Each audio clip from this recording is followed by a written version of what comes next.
Volví a perder el Zoom. Ahora.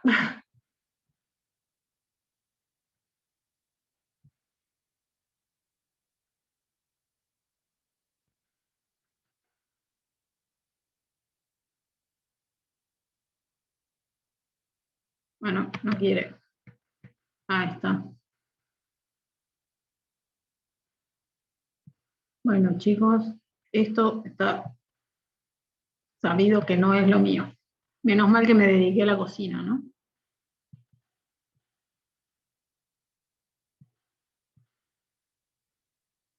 ¿Por qué no me deja? Aguantemos un cachito.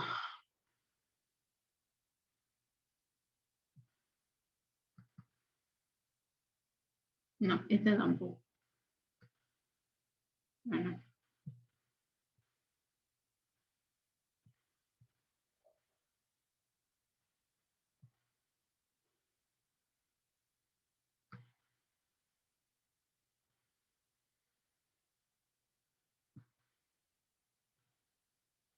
Ahí está.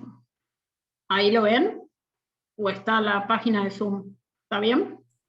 Bueno. No, sí se ve. Bien, perfecto. Seguimos con esta parte. ¿Cuál es la diferencia entre bizcochuelo y genois? En realidad van a ver que muchas veces, por ejemplo, Osvaldo Gross, que es un referente muy importante de la pastelería en Argentina, es un excelente profesor, es un capo.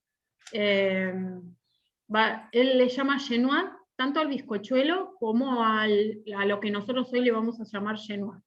Lo que tienen que saber que para hacer un genois, lo que vamos a hacer es, primero vamos a tener huevos mezclados con azúcar, con la misma cantidad, 30 gramos de azúcar, 30 gramos de harina por cada huevo. Pero ¿qué vamos a hacer? Vamos a colocar los huevos en un bol, le vamos a agregar el azúcar y lo vamos a llevar a temperatura. A ese batido le vamos a dar temperatura. ¿Hasta qué temperatura? Vamos a calcular unos 45 grados, 50 grados va a tener que tener esa mezcla de huevos y azúcar. ¿Qué es lo que va a hacer eso? Eso va a hacer que nuestro batido sea más firme. ¿Por qué? Porque al recibir calor, hay unas proteínas que tiene la clara que hace que ésta sea más firme y que tenga más firmeza para cuando nosotros le querramos agregar los secos. Entonces va a durar más tiempo con firmeza. Entonces nosotros vamos a colocar los huevos, vamos a colocar el azúcar y lo vamos a llevar a 45-50 grados. ¿Cómo sé cuánto es 45-50 grados? Puedo tener un termómetro digital, tener un termómetro infrarrojo, o la mayoría de las veces tenemos el dedo, el cual hoy por hoy tenemos que tener en cuenta que después de probar esa mezcla con el dedo, vamos a tener que tener un trapo para limpiarlo, y tener las manos siempre limpias y no habernosla pasado por ninguna parte del rostro. ¿Está? Entonces, tienen que saber que nuestra temperatura corporal es de 36 grados. Si yo pongo el dedo en la preparación y mi dedo no siente una diferencia de temperatura, quiere decir que estoy en 36 grados. Y a partir de ahí, a medida que va subiendo, lo voy a ir sintiendo cada vez un poquito más caliente. Eso lo van a poder ir sabiendo a medida que lo van a ir practicando ustedes. O salvo que tengan termómetros digitales, que lo que tienen que tener en cuenta es que si tengo un termómetro de pinche digital, tarda en subir la temperatura. No es que yo lo coloco en la preparación e inmediatamente el termómetro me transmite, me da la temperatura que tengo en el producto, sino que tarda un ratito. Entonces, voy a sacar esa preparación del baño María, porque lo vamos a hacer a baño María, calentar ese batido, lo dejo y me fijo en qué temperatura está. Si me paso de los 45 grados o 50, ¿qué va a pasar? Los huevos cuajan y voy a tener un omelette dulce. Por ende, donde cuajó el huevo lo tengo que retirar, fijarme si me va a servir para algo, pero no me va a servir para hacer un genois. Entonces, la primera diferencia que tendremos entre un bizcochuelo y un genois es que vamos a le vamos a dar temperatura a la preparación de huevos y azúcar. Y la segunda diferencia que tenemos es que le vamos a agregar materia grasa. Al agregarle materia grasa, lo que vamos a perder va a ser un poco de esponjosidad, va a ser un poquito más compacto nuestro Genoa por el peso de la materia grasa. Pero ¿qué le transmite? Le transmite humedad y le transmite que dure un poquito más en el tiempo sin secarse. Recuerden que el bizcochuelo por sí solo, si nosotros lo vamos a comer así, es seco. Tenemos que tener algo al lado para humedecer, tomar si nos vamos a comer el bizcochuelo. No sé si alguna vez comieron baby squid. ¿Vieron que vienen? Bueno, el baby squid es el bizcochuelo tostado. Y si no tenemos una taza de leche, té, café, mate al lado o gaseosa, lo que sea, nos queda atorado acá y no hay manera de que baje. Entonces, bueno, el bizcochuelo de por sí es una preparación seca. Con este agregado de manteca hacemos que tenga un poco más de humedad. ¿Cómo vamos a hacer estas preparaciones y después sigo con arrollado y pionono? Vamos a batir bien la preparación. Mientras se están batiendo los huevos, vamos a tamizar 3 veces la harina. Yo necesito, primero, ¿para qué sirve tamizar? Tamizar sirve para sacar impurezas y airear la preparación. Yo estoy trabajando, o airear los secos, en este caso. Yo estoy trabajando y quiero lograr algo que esté bien esponjoso. Entonces, si yo no tamizo la harina, le estoy echando un producto que está compacto y que para poderlo integrar me va a costar. A cuanto más vueltas le dé yo para incorporar la harina, más bajo va a salir mi bizcochuelo. Porque lo vamos a hacer con harina 4 ceros. Nosotros los bizcochuelos no le vamos a agregar polvo leudante, sino que el leudado va a ser solo por burbujas de batido. Entonces, si yo no tamizo la harina, no la tengo bien aireada, cuando la incorpore a la preparación va a caer pesada y me va a costar terminar de incorporarla.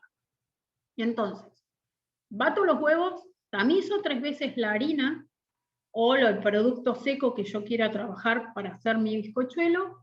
Una vez que tengo bien el punto letra, lo retiro de la batidora y voy a agregar la mitad de la harina y con un batidor o con una espátula de silicona lo voy a incorporar. Esto yo les hago el movimiento, pero ya lo vamos a ver en clase porque la receta que van a hacer solos va a ser hacer un bizcochuelo o hacer un arrollado como para que lo puedan practicar. Ya les voy a enseñar cuáles son los movimientos. Y con 3 movimientos tendría que incorporar la harina. Una vez que la incorporé, vuelco la otra mitad, doy 3 vueltas y ya estaría incorporada la harina dentro de mi preparación de huevos. Una vez que está listo, lo voy a volcar en un molde enmantecado. No hace falta enharinarlo, al que lo quiere enharinarlo en harina, y si no con un molde enmantecado es suficiente para poder hacer un bizcochuelo.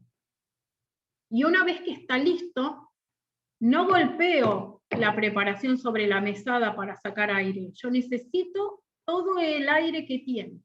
Cuando se hacen batidos pesados y se hacen budines, sí se golpea el molde para que no quede aire al haber colocado la preparación. Bueno, con los bizcochuelos, arrollados, piononos, biscuit, vainillas, no se hace eso. Así como está, me voy al horno, que va a estar precalentado entre 170 y 180 grados, y bueno, y va a depender del tamaño del bizcochuelo que yo tenga, la cantidad de minutos que va a estar. Pero mínimo, si tengo un bizcochuelo de 22, 24 centímetros, va a ser media hora aproximadamente. Después, cuando estemos en clase, vamos a ver cómo me doy cuenta cuando está listo un bizcochuelo. Igualmente, yo les voy a subir el video que hice el año pasado, para los chicos del año pasado, con respecto a bizcochuelo, genoa, arrollado, que uno de los arrollados se me quemó, pero está puesto en el video para que vean que, como yo les digo, también me equivoco y no soy infalible, pero bueno, estaba dando la clase, hablando todo y bueno, se quemó. ¿Qué vamos a hacer? Entonces, tengo que, importantísimo, tamizar 3 veces los productos secos. Si quiero hacer un bizcochuelo, un arrollado o un pionono de cacao, ¿cuál va a ser la proporción que voy a tener que utilizar de cacao con respecto a los secos? No es, tengo 30 gramos de secos y le agrego 15 más de cacao. No, porque yo tengo que tener por cada huevo 30 gramos de secos. Entonces, lo que voy a hacer, puedo reemplazar por cacao hasta un 25% de la harina. ¿Sí? O sea, que yo podría reemplazar 7 gramos, 8 gramos de harina por cacao amargo. Algo que tienen que tener en cuenta es que el cacao amargo es bien seco y es astringente, absorbe humedad. Entonces, si un bizcochuelo de por sí es seco, haciéndolo con cacao amargo es mucho más seco. Pero bueno, si mi objetivo es después poder hacer una selva negra, que la base de una selva negra es un bizcochuelo de cacao amargo con harina de almendras y alguna especie, bueno, lo voy a hacer, ¿por qué? Porque ese bizcochuelo, para transformarlo en una selva negra, yo lo voy a humedecer con un almíbar con kirsch, le voy a poner un dulce de cerezas, capas de crema, cereza, crema, entonces esa preparación va a ser bien húmeda. Pero si quiero hacer un bizcochuelo para comerlo así nomás, con cacao, en lugar de ponerle un 25% de la cantidad de los secos, pónganle un poquito menos. Y esto vale para todas las preparaciones de pastelería. Si quiero hacer una torta de manteca, no me voy a pasar más del 25% de los secos con respecto al cacao que le voy a poner. ¿Sí? No es solo para los bizcochuelos, sino que es para todo. Bueno, seguimos. Entonces, diferencia entre bizcochuelo y genois es que voy a batir los huevos dentro de un recipiente con agua caliente. ¿A qué temperatura tiene que estar el agua de ese recipiente que yo estoy haciendo un baño María? ¿Se acuerdan? ¿No? ¿Dentro de qué método de cocción entraba el baño María? Como ven, está todo relacionado. Cocina con pastelería. Está dentro del método de cocción pochar. ¿Y se acuerdan a qué temperaturas teníamos que cocinar para poder pochar? No me dejan tomar ni un mate, ni un agua, porque nadie contesta. Pochado no era 70 y pico de grados, 80. 80 grados, 80, 83 más o menos, es la temperatura que nosotros necesitamos para poder pochear. Entonces, cuando yo estoy haciendo un baño María, el agua no tiene que hervir, porque ese vapor que larga el agua hirviendo es demasiado fuerte para poder trabajar el producto que yo esté trabajando arriba, en un bol arriba. Porque si no, lo haría a fuego directo. No me tomaría el trabajo de poner una olla con agua que se caliente para después poner el producto. Si mi producto soporta más de 100 grados, quiere decir que lo podría hacer directamente sobre la hornalla. Pero estamos hablando de productos que no soportan esos 100 grados, entonces tengo que trabajar con un agua que no esté hirviendo. Lo mismo pasa cuando derriten chocolate. Cuando derriten chocolate, ya sea baño de repostería o chocolate, muchas veces me dicen, no, pero se me quemó todo. Y le digo, pero mirá cómo tenés el agua. A borbotones, saltando, para eso lo derretís a fuego directo. Entonces, acuérdense siempre que el vapor de agua es fuertísimo, tiene una potencia muy fuerte y calienta los recipientes demasiado.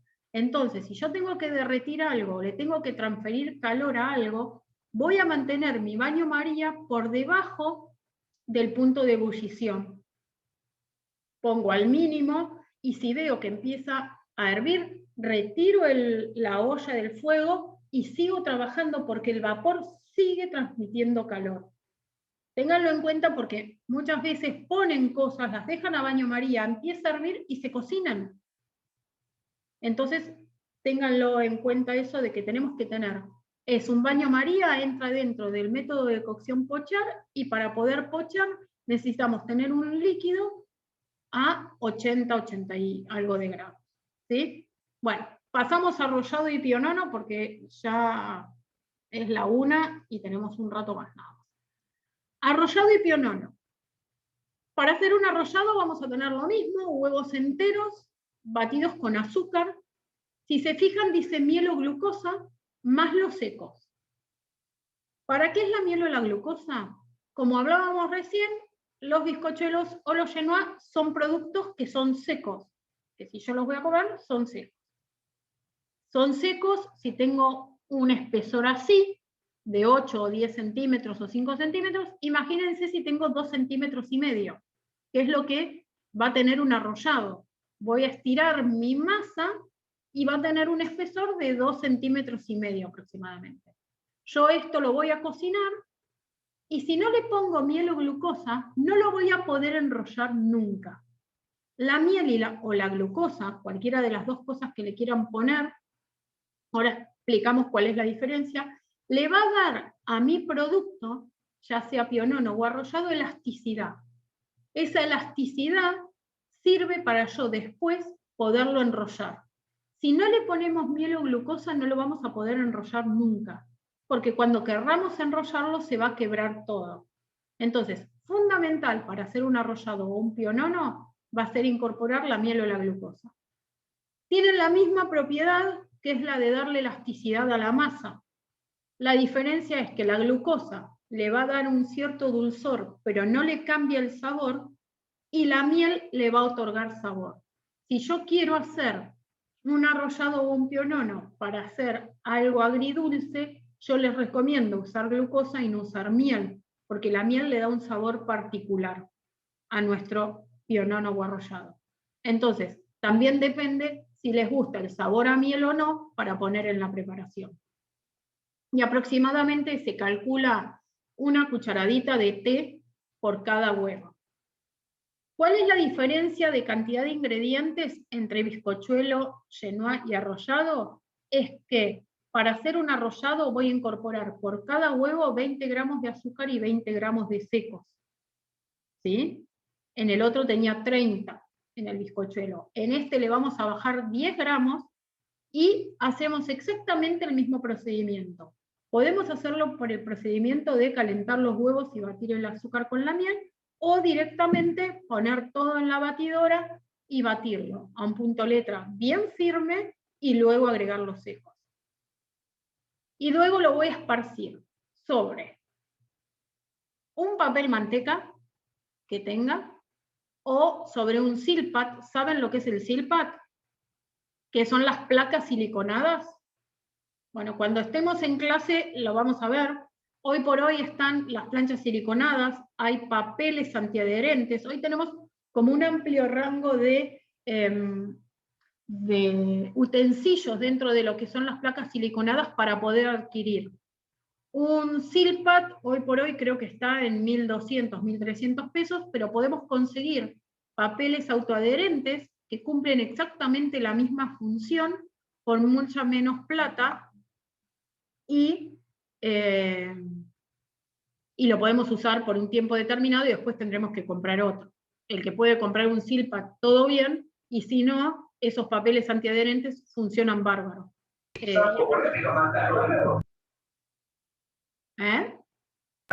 Profe, te hago una consulta. Ese es el pack, es el que está muy de moda para hacer los macarons, ¿verdad? Claro, sí. Vos tenés, para hacer los macarons, vas a tener los silpat. A ver, esperen un cachito.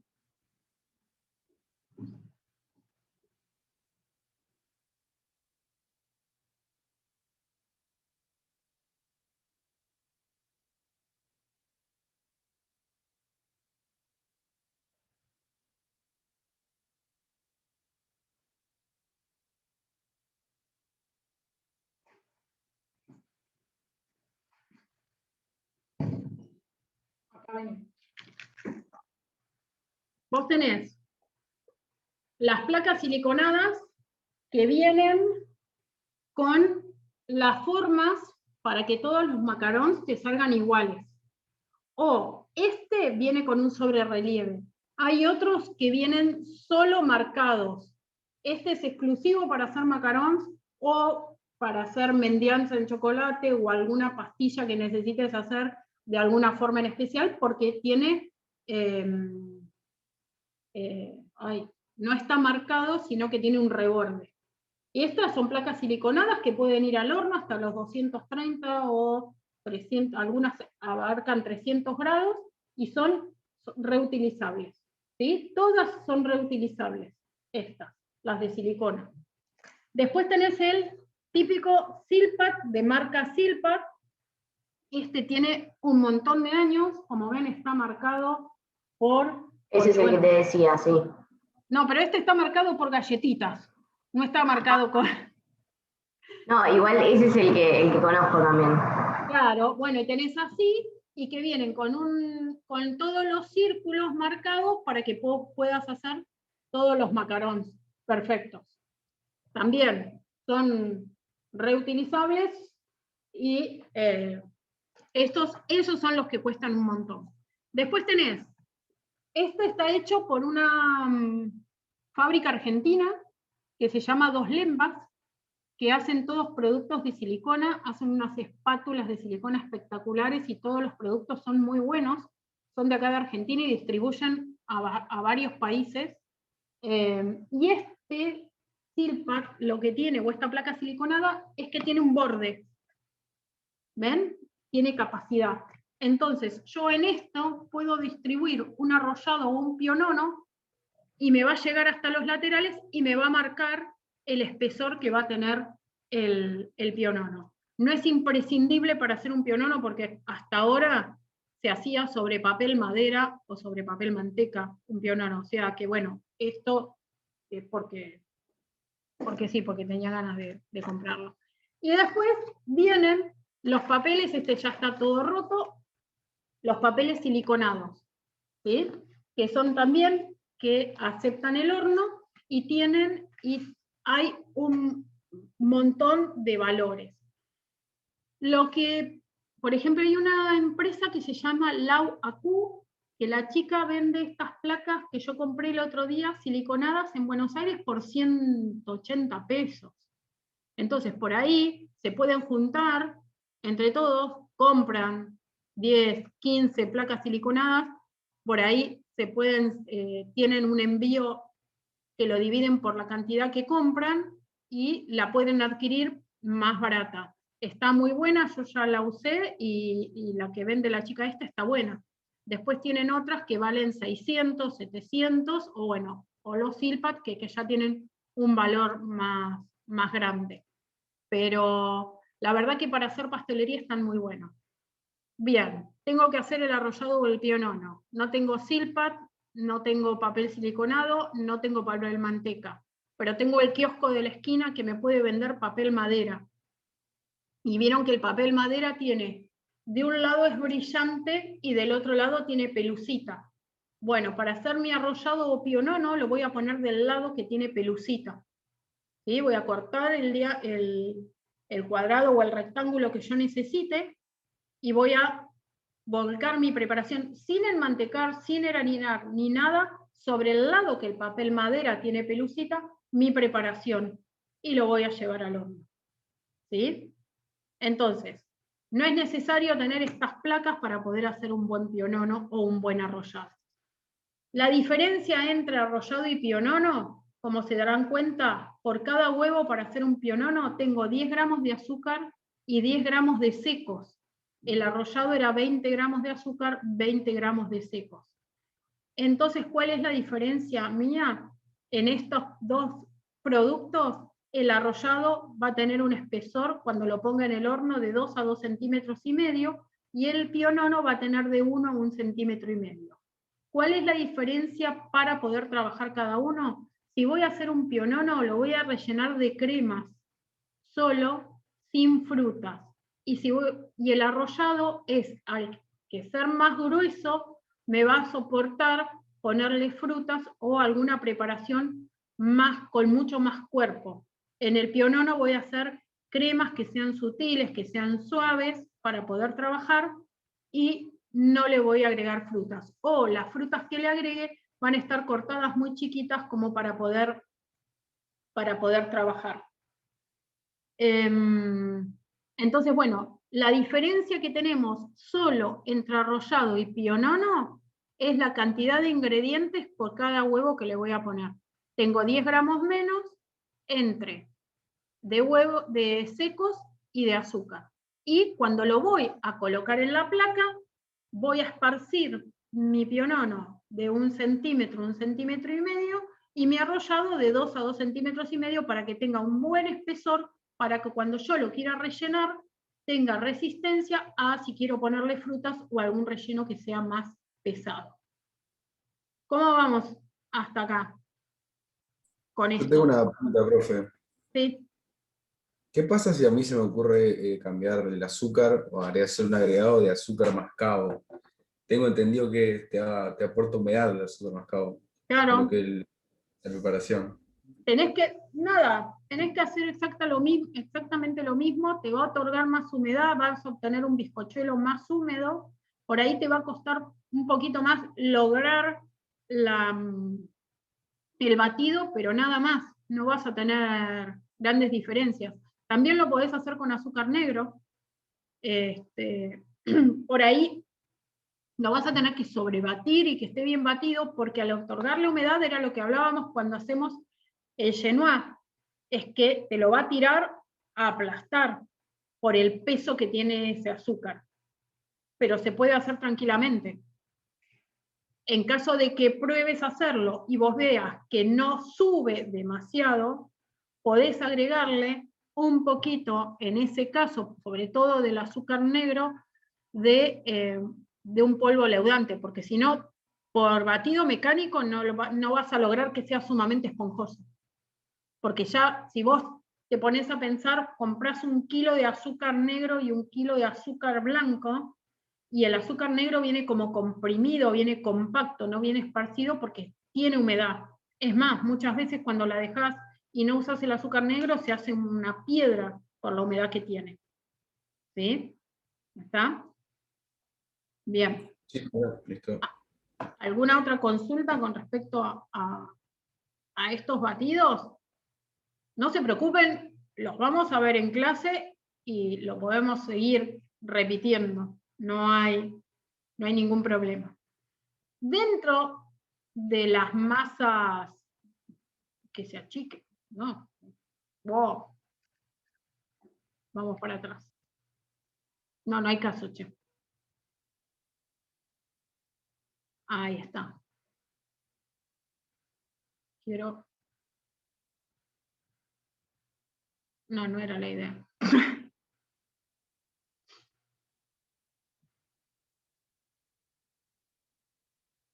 Bueno, no hay caso.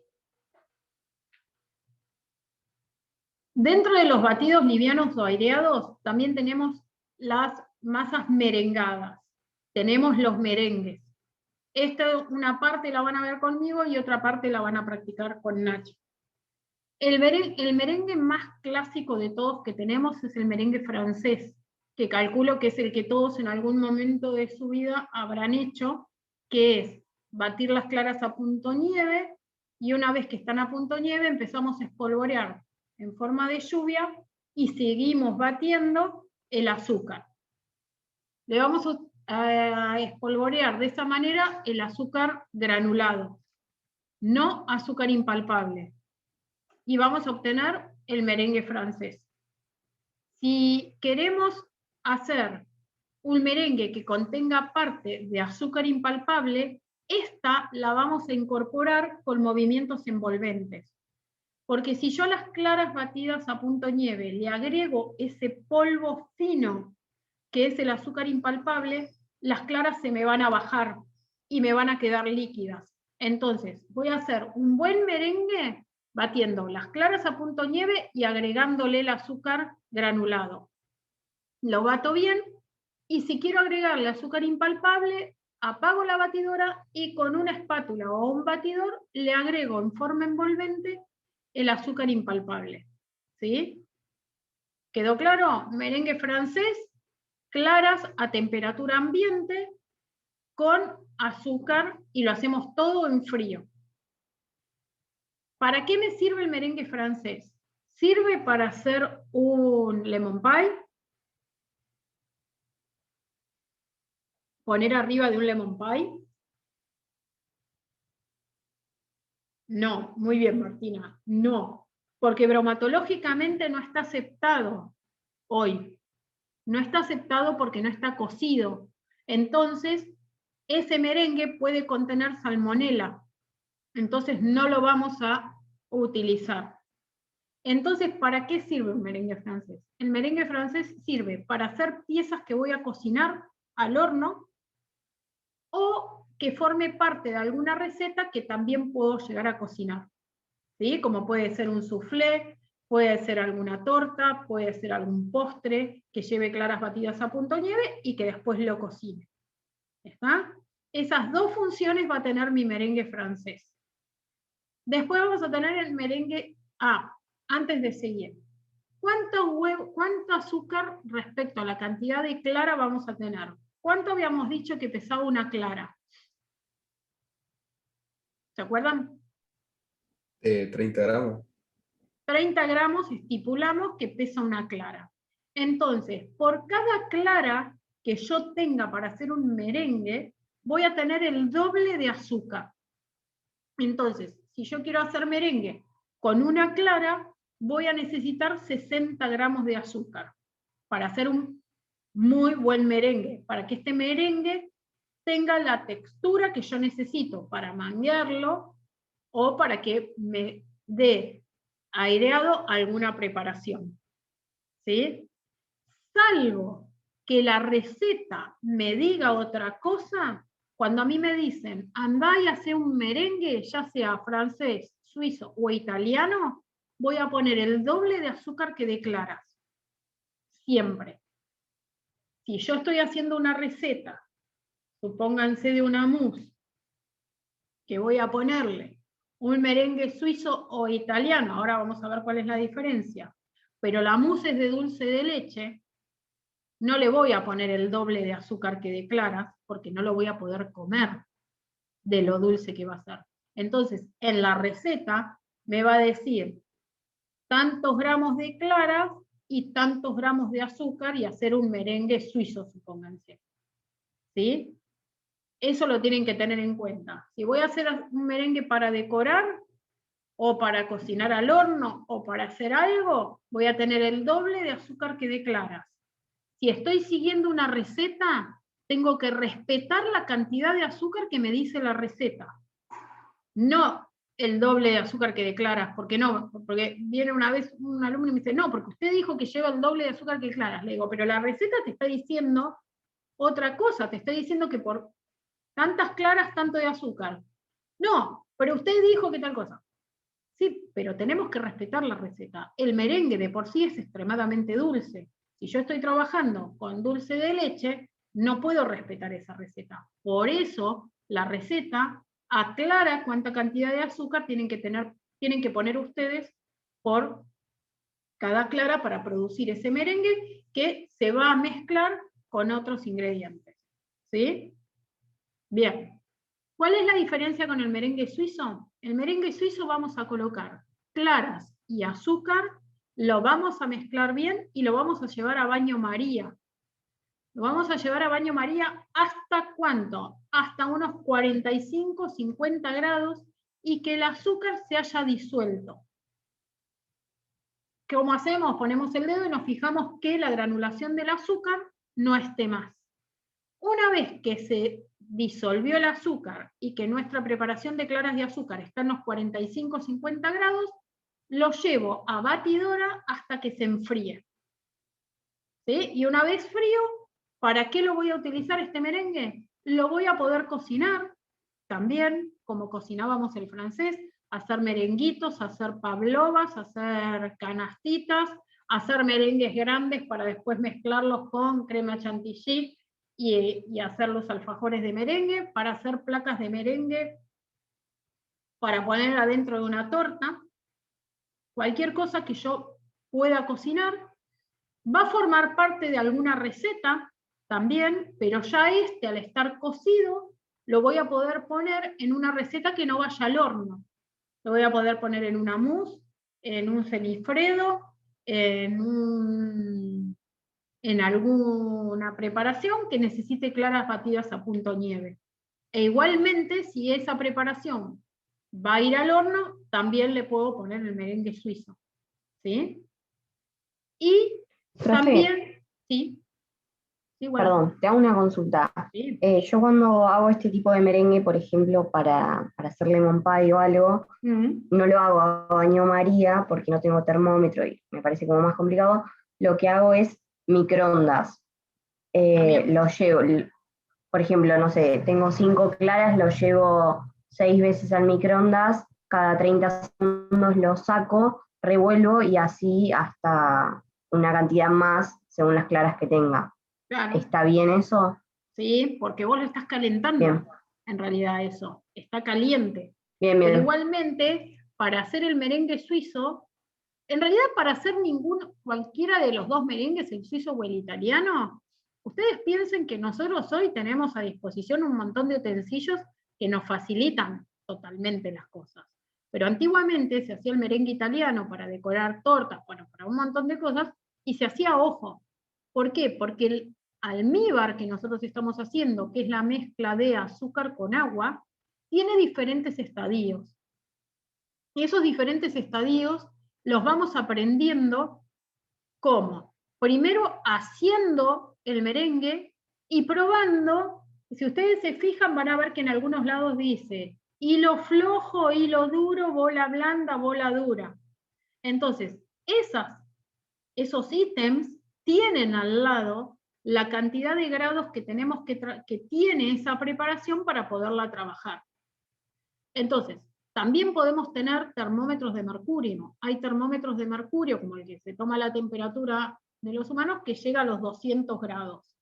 Entonces, también podemos tener esos termómetros, pero ¿cuál es el problema de esos termómetros? Que hay que tener muchísimo cuidado cuando se trabaja con ellos. Siempre hay que tener un recipiente con temperatura, con agua a temperatura ambiente, o calentita, donde va a estar sumergido el termómetro, lo sacamos de ahí y lo ponemos en el almíbar, y una vez que el termómetro llegó a la temperatura que nosotros queremos, cuando lo sacamos de esa olla, volverlo a colocar en esa agua templada, porque si yo apoyo ese termómetro de vidrio que tiene mercurio sobre la mesada que está fría, se va a romper, porque nosotros estamos trabajando para hacer un merengue italiano a 118 grados. El contraste de temperatura va a hacer que ese termómetro se rompa. ¿Sí? Entonces, vas a poder, Guada, aunque no tengas termómetro, poder hacerlo, e igualmente sí hay merengues que se hacen en el microondas y quedan bien. Entonces, Perfecto. bárbaro. Entonces, cuando hacemos el merengue suizo, lo vamos a hacer a baño María, se va a empezar a calentar la preparación, la misma manera, ¿se acuerdan que hicimos con el bizcochuelo para hacer un genois? Lo vamos a tocar, vamos a ver hasta dónde está caliente, y si está disuelta el azúcar, y una vez que empezamos a sentir que está caliente, lo retiramos y lo colocamos en una batidora o con batidora de mano y lo vamos a batir hasta que se enfríe y empiece a formar copos. Por ejemplo, vamos a hacer en clase una de las preparaciones con el merengue suizo que se llama pavlova. Pavlova es un postre que hizo un chef en honor a una bailarina que decía que parecía muy dura por fuera y muy tierna por dentro. Entonces, ¿qué hizo este chef? Hacer una pavlova, hacer un recipiente como si fuera un platito hondo con el merengue, también se puede hacer en forma de canastita, y lo cocinó a un horno más fuerte, donde caramelizó todo el exterior del merengue y adentro quedó suavecito. Entonces, por afuera es crocante, adentro es suave, y va como ese plato hondo de merengue, va relleno de crema chantilly,